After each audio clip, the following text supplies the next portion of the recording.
안녕하세요. 서영주입니다. 오늘은 나다나엘이 예수님을 만나 제자가 되는 과정을 살펴보면서 우리의 세계관이 세상적인 것에서 기독교적 세계관으로 소위 코페르니쿠스적인 전환을 하게 되는 부르심의 은혜에 대해 묵상하는 시간을 갖도록 하죠. 예수님을 만나 제자가 된 빌립이 친구 나다나엘을 찾아가서 모세율법에 기록되어 있고 여러 선지자들이 예언한 메시아를 드디어 만났다고 흥분해서 자랑을 하자 나다나엘은 아무 유래도 없는 무슨 나사렛 같은 시골 마을에서 그토록 선한 것이 날 수 있겠느냐고 코웃음을 쳤죠. 그러자 빌립은 직접 만나보고 그런 이야기를 하라면서 그를 데리고 예수님께로 찾아갔습니다. 예수님께서는 나다나엘을 보시면서 보라, 이는 참으로 이스라엘 사람이라 그 속에 간사한 것이 전혀 없도다라고 말씀하셨죠. 그러자 나다나엘이 우린 초면인데 어떻게 저를 잘 아시는 것처럼 말씀하시냐고 물었죠. 그 물음에 예수님께서는 나는 빌립이 너를 부르기 전에 벌써 너가 무화과 나무 밑에 있을 때 너를 이미 보았단다 라고 말씀하십니다. 그러자 나다나엘은 직접 와 보시지도 않았으면서도 무화과 나무 밑에 앉아있던 자신을 이미 보았노라고 하시는 말씀에 놀라 빌립이 한 말이 사실인 모양이라고 생각하면서 머리를 조아리고 라비여, 당신은 하나님의 아들이시오, 당신은 이스라엘의 임금이로소이다 라고 엎드려 고백하게 됐죠. 그러자 예수님께서는 나다나엘에게 내가 너를 무화과 나무 아래에 있었던 것을 보았다고 하니까 그걸 알아맞추었다고 나를 믿는다고 하느냐. 너가 나를 따르면 이보다 더 큰 일을 볼 수 있게 될 거야 라고 하시면서 진실로 진실로 너희에게 이르노니 하늘이 열리고 하나님의 사자들이 인자 위에 오르락내리락 하는 것을 너희가 볼 거야 라고 말씀하셨습니다. 먼저 여기서 나오는 무화과 나무는 신구약 성경에서 자주 인용되는 나무죠. 창세기 선악과 사건에서 아담과 하와가 선악과를 먹은 후에 자신들이 벌거벗고 있음을 알게 되자 무화과 나뭇잎으로 치마를 만들어 입었죠. 그러나 그 무화과 나무 잎은 햇볕에 쉽게 말라 바스라지기 때문에 하나님께서 가죽옷으로 갈아입히시죠. 타락한 인간은 영적으로 죽게 되는데 그런 그들이 나뭇잎을 엮어 옷을 만들어 입어봐야 곧 바스러져 버리듯이 인간의 자력으로는 구원이 불가능하고 하나님께서 지어주신 가죽옷을 입고 나서야 제대로 치부를 가릴 수 있게 되었으니까 하나님께서 구원하시는 은혜로만 새 생명을 얻을 수 있다는 것을 상징하는 이야기죠. 그리고 마가복음 11장에 보면 예수님께서 잎사귀만 무성할 뿐 열매를 맺지 못한 무화과 나무를 저주하시는 장면이 나옵니다.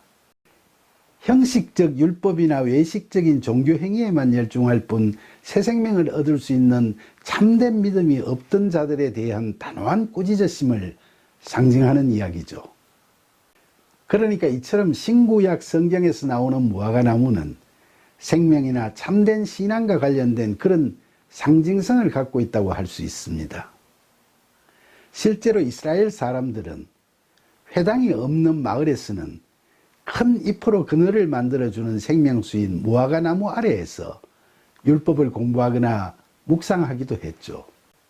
그래서 나다나엘도 빌립을 만나기 전에 그 무화과 나무 아래 앉아서 마음속으로 참된 생명을 갈구하는 묵상을 하고 있었던 거죠. 그걸 예수님께서 다 보았다고 하시니까 나다나엘은 예수님께서 텔레파시로 멀리 떨어져 있던 자신의 모습을 보셨고 소망하는 마음까지 읽으셨다고 생각해서 선생님은 하나님의 아들이시오, 이스라엘의 왕이시라고 신앙적 고백을 하게 됐던 거죠. 그러나 그의 고백을 들으신 예수님께서는 그 정도 맞춘 걸 가지고 그렇게 호들갑을 떠느냐고 하셨죠. 나다나엘의 믿음에 대해 짚어주시는 거죠. 왜냐하면 나다나엘은 늘상 무화과 나무 아래에서 공부하고 묵상하는 신앙생활을 나름대로 하고 있기는 했지만 아직도 하나님 중심의 세계관이 아닌 자신이 중심이 되는 세상적 세계관에 젖어 있던 사람이었기 때문입니다. 그래서 그는 친구 빌립에게 예루살렘도 아닌 시골 마을 나사렛에서 무슨 메시아가 나와 하는 식으로 세상적인 평가나 판단 기준에 의해 예수님을 재단하고 있었던 거죠. 예수님께서는 나다나엘이 그런 상태니까 지금은 놀라서 그런 고백을 하지만 곧 또 현실에서 자신의 지금의 생각과 다른 상황이 전개되면 또 다른 비판과 비난도 할 수 있는 사람으로 보시는 겁니다. 구약 성경에서 출애굽 당시에 이스라엘 백성들을 보면 그게 다 이해가 되죠. 이집트 군사들이 뒤쫓아오는데 홍해를 갈라 무사히 애굽을 탈출하도록 도저히 믿기지 않는 이적을 베푸시고 마라의 선물을 단물로 바꾸어 주시며 강성했던 아말렉을 단숨에 진멸하시는 여호와 니시의 기적을 보여주시고 낮에는 구름 기둥, 밤에는 불 기둥으로 광야길을 가는 그들을 더위와 흑암에서 보호하시면서 하늘에서 만나와 메추라기를 내려 배를 채우게 하시는 엄청난 기적을 베푸시는 하나님을 이스라엘 백성들은 그 이적들이 펼쳐질 당시에는 놀라워하며 엎드려 기도하고 찬양하다가 광야 생활이 조금만 고달퍼지면 곧 애굽 땅에서 지날 때의 노예 근성이 발동돼서 불평불만을 할 뿐만 아니라 종살이 하던 애굽으로 다시 돌아가려고 역탈출을 시도하다가 불뱀에 물려 다들 죽기까지 하지 않았습니까? 이처럼 믿기 힘든 기적을 베푸시는 하나님을 보면서도 쉽게 옛날의 사고방식이나 생활 태도로 되돌아가기 일쑤였던 이스라엘 백성들을 보면 나다나엘이 예수님을 신뢰하는 마음도 그가 세상적 세계관을 벗어나지 못하는 한 쉽게 바뀌어버릴 수 있다는 걸 예수님께서는 지적하고 계시는 겁니다. 그래서 예수님께서는 그런 나다나엘에게 그 정도로 알아맞히는 걸 가지고 나에게 그런 믿음을 고백하니? 라고 물으시는 거죠. 하지만 그건 예수님께서 나다나엘을 책망하신다고 보기보다는 그에게 많은 기대를 하시는 걸 이 이야기에서 우리는 느낄 수 있습니다. 왜냐하면 예수님께서는 맨 처음 그를 만나실 때 그를 보시면서 참으로 이스라엘 사람이라 그 속에 간사한 것이 없도다라고 하셨죠. 이 말씀에서 우리는 예수님께서 나다나엘의 마음바탕을 좋게 보셨다는 걸 알 수 있습니다. 구약 성경 사무엘상 16장에 보면 하나님께서는 준수한 용모의 초대왕 사울과는 달리 작은 키에 용모가 보잘것없었던 다윗을 2대 왕으로 선택하시기 전에 선지자 사무엘에게 내가 보는 것은 사람들과 같지 아니하니 사람은 외모를 보거니와 여호와는 중심을 보느니라 라고 말씀하셨죠. 그러니까 예수님께서도 나다나엘의 중심을 보셨기 때문에 그만한 걸 갖고 나를 믿는다고 그러니 라는 말씀으로 그가 세상적 세계관을 가지고 있는 한 믿음이 흔들릴 수밖에 없음을 경계하시면서도 결국 그를 제자로 삼으신 겁니다. 그가 아직은 확고한 하나님 중심적 세계관이 형성되어 있지 않고 세상적 편견에 사로잡혀 있지만 그래도 평소에 늘 무화과나무 아래에서 하나님께 기도드리고 율법을 읽고 묵상하기를 즐겨하는 그런 성실하고 깊은 그의 신심과 또 예수님과의 한 번의 대화에서 예수님을 알아보고 신앙적 고백을 했던 그의 영적 통찰력을 기쁘신 마음으로 인정하셨기 때문에 그를 제자로 받아들이셨던 겁니다. 그러면서 예수님께서는 그에게 오늘 보여줬던 것과 같은 그런 것보다 더 놀라운 큰일을 앞으로 볼 것이라고 말씀하시면서 이제 하늘이 열리고 하나님의 사자들이 예수님 위에 오르락내리락 하는 것을 보게 될 것이라고 하나님 나라에 대한 희망찬 비전을 이야기하셨죠.